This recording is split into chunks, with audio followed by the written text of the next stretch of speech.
కూటమికి మోడీ గారు వచ్చిన తర్వాత, అమిత్ షా గారు వచ్చిన తర్వాత ఈ కూటమి ఓటు ఏదైతే ట్రాన్స్ఫర్ కాదనుకున్నారో అది అయిన తర్వాత ఈ రోజున భయపడే పరిస్థితికి వచ్చేసింది. వీళ్ళు వచ్చే కుర్చాలు అరచకాలు చేస్తూ ఉన్నారు.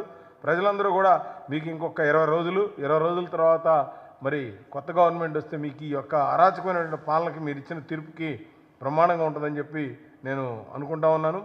అదేవిధంగా ఈ యొక్క సిఎస్ గారు ఇప్పటికైనా మీరు ఒక సీనియర్ ఐఏఎస్ ఆఫీసర్గా మీరు ప్రవర్తించాలని మేము మరొకసారి మేము డిమాండ్ చేస్తూ ఉన్నాం. ఎందుకంటే మీరు ఒక పార్టీకి కాదు, మరి 30 సంవత్సరాలు ఈ సర్వీసులో ఉన్న తర్వాత ప్రజలకు ఏ విధంగా మేలు చేయాలని చూడాలి, కానీ వ్యక్తులకు కాదనేది మరొకసారి మేము చెప్తూ, ఈ రాష్ట్రంలో ఇప్పటికైనా సరే అధికారులు కొంతమంది ఇంకా ఒకవైపున మొగ్గు చూపుతూ ప్రజలను ఇబ్బంది చేస్తూ ఉన్నారు. మీరందరూ కూడా అటువంటి కార్యక్రమాలు మారుకోవాలని విజ్ఞప్తి చేస్తూ, ఎట్టి పరిస్థితుల్లోనూ మరి ఎలక్షన్ కమిషన్ కూడా ఎవరైతే ఈ తప్పులు చేశారో వాళ్ళ దగ్గర అంతా డేటా ఉంది, వాళ్ళ మీద మీరు తప్పకుండా చర్యలు తీసుకోవాలి, లేకపోతే వీళ్ళకి భయం అనేది ఉండదనేది మరొకసారి ఎలక్షన్ కమిషన్ బాగా జరిపినందుకు.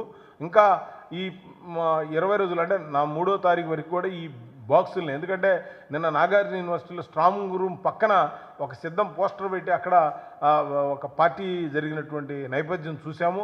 అంటే జగన్మోహన్ రెడ్డి గారికి మీద అభిమానం ఉండొచ్చు, కానీ ఇంకా సిద్ధం పోస్టర్ పెట్టుకొని చేస్తున్నారంటే అది ఆ స్ట్రాంగ్ రూమ్ పక్కన.